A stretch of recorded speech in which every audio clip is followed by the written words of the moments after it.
Praise the Lord. கர்த்தருடைய பரிசுத்த நாமத்துக்கு மகிமை உண்டாவதாக. இன்றைய நாளுக்கான இறைவாக்கியம் அப்போஸ்தலனாகிய பவுல் ரோமருக்கு எழுதின 8ஆம் நிருபம் வசனம் 28.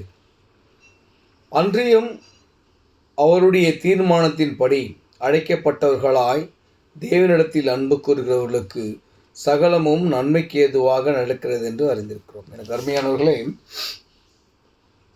நாம் தேவனுடைய சித்தத்திற்கு நம்மை அர்ப்பணிக்கும் போது நம்முடைய வாழ்க்கையிலே சகலமும் நன்மைக்கு ஏதுவாக நடக்கும் என்று வேதாகம வார்த்தை சொல்கிறது, இந்த வசனம் சொல்கிறது.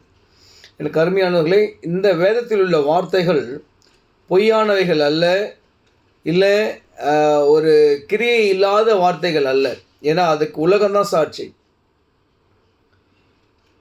ஏன் நான் இதை சொல்கிறேன் அப்படின்னு சொன்னால், கொரோனா குறித்தும் வேதாகமத்தில் இருக்கிறது. அதில் சொல்கிறாங்க, குறிப்பிட்ட காலத்திலே மக்கள் தங்களுடைய மூக்கை பொற்றி கொண்டு போவார்கள் என்று வாக்கியம் உண்டு. அதுதான் அந்த கொரோனா காலத்துக்கான அந்த வார்த்தை. அது நிறைவேறிற்று. கடைசி காலங்களிலே நீங்கள் நாட்டுக்கு நாடு யுத்தங்கள் எழும்பும், யுத்த செய்திகளை கேட்பீர்கள் என்று வேத வாக்கியம் இருக்கிறது. அந்த வாக்கியம் நிறைவேறி கொண்டிருக்கிறது. நாம் அனுதினமும் பார்த்து கொண்டிருக்கிறோம். ஏன் இதை நான் சொல்கிறேன் அப்படின்னு சொன்னால், ஆண்டவர் அழகாக சொல்கிறாரு பவுல்கிட்ட, என்னுடைய சித்தத்திற்கு நீங்கள் உங்களை அர்ப்பணித்தீங்கன்னு சொன்னால், என்கிட்ட நீங்கள் அன்பாக இருந்தீங்கன்னு சொன்னால், உங்களுக்கு எல்லாமே சகலமும் நன்மைக்கு ஏதுவாக நடக்கும். இன்று நாம் கடவுளுடைய பார்வையிலே நாம் எப்படி இருக்கிறோம் என்பதை சிந்திக்க நாம் அழைக்கப்படுகிறோம். சாங்கியத்துக்காக ஏதோ நேற்றுக்கிழமைனா ஆலயத்துக்கு போனோம்.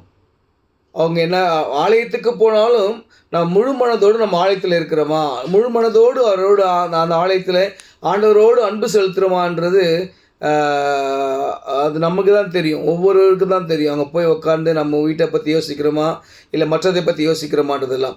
எனக்கு அருமையானவர்களே, அழகான வசனம். நீங்கள் என்கிட்ட நீங்கள் அன்பாக இருங்க, உங்களுக்கு எல்லாமே சகலமும் நன்மைக்கு எதுவாக இருக்கும்.